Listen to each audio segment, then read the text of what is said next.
Now, the Caribbean's first ever regional conference on water loss will be held in March at the Hilton Trinidad and Conference Center in Port of Spain. Now, the event is aimed at facilitating a forum for local, regional and international practitioners and policymakers to explore best practices and new technologies in water loss management. And so joining me this morning to talk more about it is management consultant at the Office of the CEO of WASA, Ms. Alicia Romano. Ms. Romano, good morning. Good morning to you. How are you this morning? I am fine, thank you. So before we get into exactly the conference, what exactly is water loss? Is it just opening your taps and not seeing any water? I mean, what does it mean? No, it starts long before that. Yes. So water loss or non-revenue water is really the water that we produce at our various plants that unfortunately does not actually reach the taps of our customers. So somewhere along the way, along the distribution line, we lose this water and therefore we lose revenue.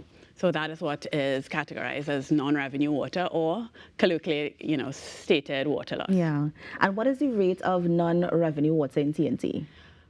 Presently, we have done some internal studies and we categorize it and quantify it at about between 30 to 50%, depending on which part of the country that you are, which is quite unfortunate because it is much higher than we would like and compared to international standards. Yes. But how does the process happen for us to lose that water before it even gets to the tap? Sure, there are various ways that non-revenue water occurs. And of course, the most obvious way are leaks on our pipeline. And people think it's only that, but it's not. So for example, there are customers that are metered, predominantly our commercial and our industrial customers. We do have some domestic customers that are metered. And if those meters are defective or they're not working properly, then the value that they would measure is incorrect. So that's another way of categorizing non-revenue water. And at what point do you lose the water? Is it at the production plant at WASA or is it while it's going through the pipes to get to the homes? Sure, it's really on our distribution network. That's after it leaves the plant. So we also have some distribution reservoirs, which are these large tanks, for example, up at Picton. You see it on the big on tanks. The hill. Exactly. Yes. Let's say those tanks are leaking or they're overflowing. That's another way that we can have non-revenue water. So it's really after it leaves the plants, but before it reaches our customers. Yeah. I know that WASA was taking steps to rehabilitate or even fix some of those pipes and stuff. Can you give an update on that, or is that more the minister's forte? Well, it is his forte. However, I can assist this morning with regard to bringing an update. So we have actually launched several programs to improve our infrastructure with respect to our pipelines. So we have new pipes that we are actually installing, as well as changing out pipes that have reached the end of life. And unfortunately, some of our pipeline infrastructure is several years old. We're talking about over 100 years old. So of course, it is about that time. And under the astute leadership of our present minister, he has, ensured that these programs are conducted. So we have pipeline projects both in the north as well as the south and in Tobago. So that is something that the public should look forward to seeing. And how else can we remedy the situation of water loss? So for example, you mentioned that the program that they're working on now to fix the pipes, but what else is being done to ensure that we can save on that non-revenue water? Apart from just changing out our age infrastructure with respect to our pipeline, we have to also look at pressure management. Therefore, the pressure that the water leaves our production facilities as well as our booster stations, we have to ensure that that pressure is at a correct value such that it does not overpressurize our lines. Because as I said, some of our lines are not the newest. So therefore, we must ensure that the amount of pressure going through the various lines, depending on the material, the line type, etc., is of the correct value. So pressure management is very important. Now, I know that there's a conference coming up. Tell us about the conference and give us some examples about the topics to be discussed. Sure, we're very excited to be hosting the first ever water loss conference in the Caribbean. So Trinidad and Tobago should be quite proud of our citizens. So we do encourage persons to look in and get information. Of course, it can be information can be received through WASA's website as well as the ministry's website. So at the conference, we're really looking at new technologies in detecting leaks and water loss and pressure management, as I mentioned, and many other areas of study with regard to non-revenue water management. How do we manage this non-revenue water so that we can reduce it and ensure that the water that is produced and paid for at the plants actually reaches our customers? So we're very excited for that opportunity to host such a conference. Yeah, I know one of the key things that was mentioned is the new technologies. That's How correct. is WASA going to use new technology to sort of stop this issue from happening? Certainly, of course, you know, the old adage that says you can't you can't control something that you can't measure. So WASA has taken on yet another project to actively install several bulk meters along our distribution pipelines so that we can actually measure what leaves the plants, where it's going, if it gets where it's going to, and that way we'll be able to really manage the water better.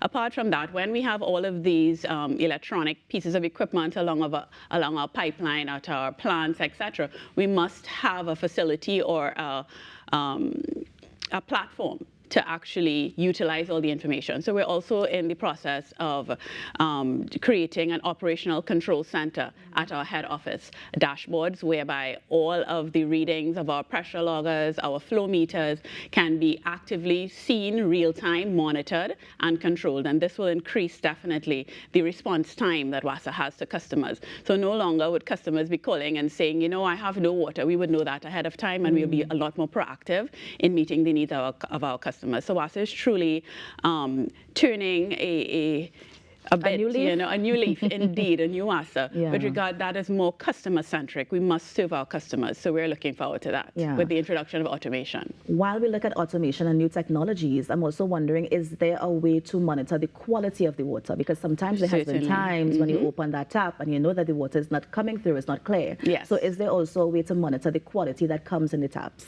Well, presently this is done at our plant, our production facilities.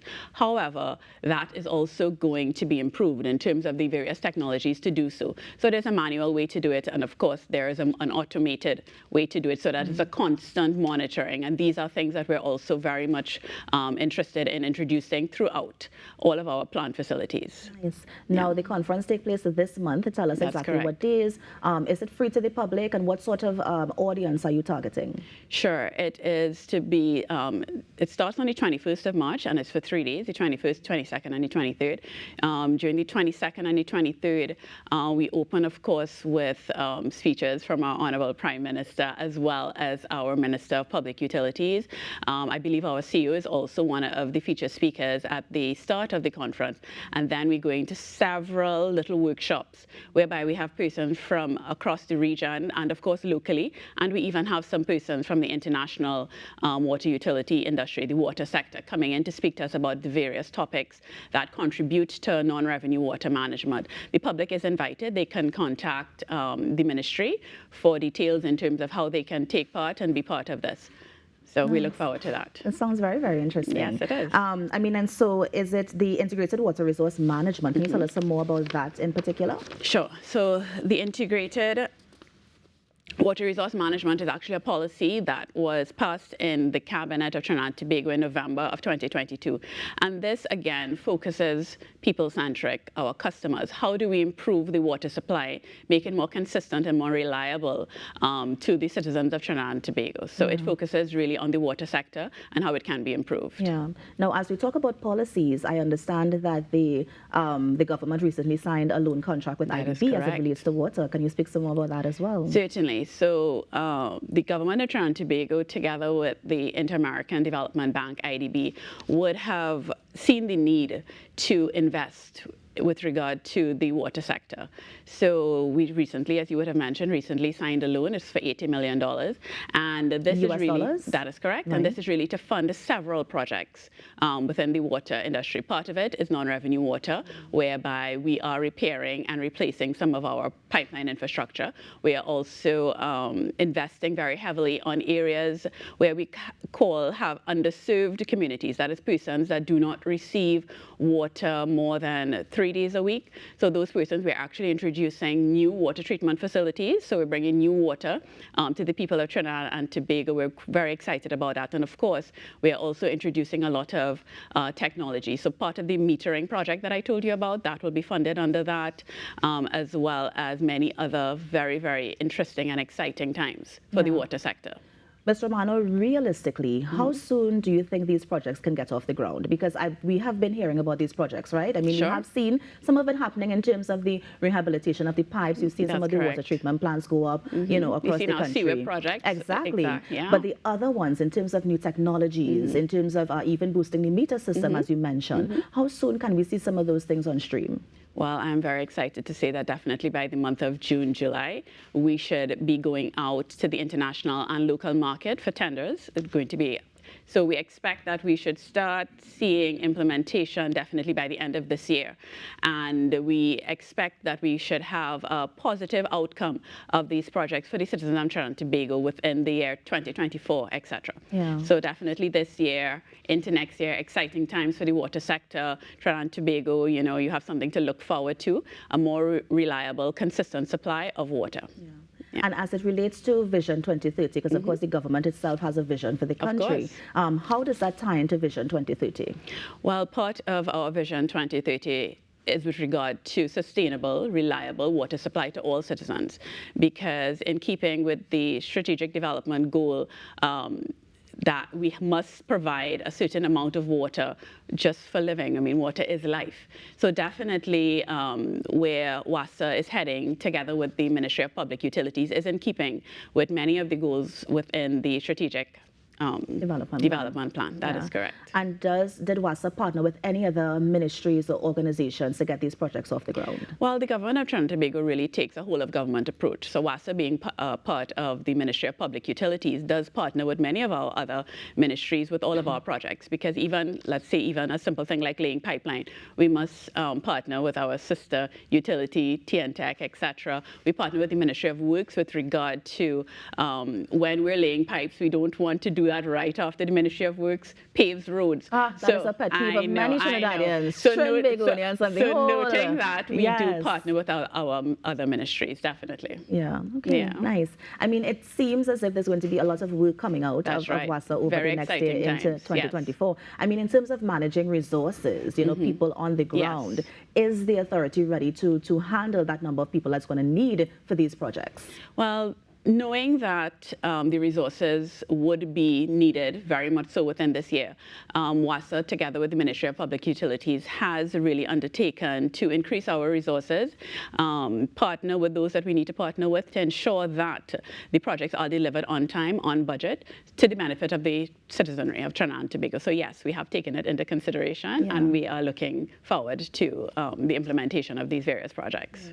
And of course, the key term, of course, is water for all, right? We're ensuring that water goes to all these things. In terms of upgrades and maintenance, how is WASA going to ensure that not just the existing ones, or the existing distribution network, but the new distribution network that's coming on board is managed well so that people do, in fact, get water? And this is also for those who don't get the 24/7 supply of water. Well, definitely. I'm happy to say that really right now, WASA, together with the Ministry of Public Utilities, is really taking a very holistic approach. So we're not just going to implement new facilities, but at the same time, we are also adding to our maintenance program to ensure that the former, I don't want to call them old facilities, are well taken care of, and they can actually continue to meet the supply to our customers. So it's really a very holistic approach. As I mentioned, apart from the mechanical and the electrical aspect, we are introducing or expanding our automation. So therefore, we will be able to know on a real-time basis when our supplies are not what they ought to be and why. So really and truly, better service to our customers, as I said, very customer-centric, and you know, just real-time delivery. Well, Ms. Romano, thank you so much for coming in this morning. Just remind us, I know it's from the 21st to the 23rd of March. Remind us where we can go to get more information, and of course, who can participate. Sure. So anybody that's interested in water, and I think that is all citizens. Everybody, exactly. Right? We can go to WASA's website, as well as the website of the Ministry of Public Utilities, definitely. And of course, CWWE. Is it an in-person or hybrid, or how will it work? I believe it is more in-person, because because we have several different sessions, several different booths. WASA has a booth there, and we encourage many other persons that want to be part of it. They can contact the ministry and become part of this very exciting experience. First time in the Caribbean. Trinidad and Tobago, you should be proud. Yes. I think they are. Ms. Romano, thank you so much for coming in. As I mentioned before, it seems to be a very interesting, but not just interesting, but informative conference that's going to be taking place from the 21st to the 23rd. So thank you so much again. You're most welcome. And that was Ms. Alicia Romano, a management consultant at the Office of the CEO of WASA, just telling us about a water loss conference that's taking place from the 21st to the 23rd of March. You're on the Now Morning Show. We're going to take a break and be right back. Stay with us.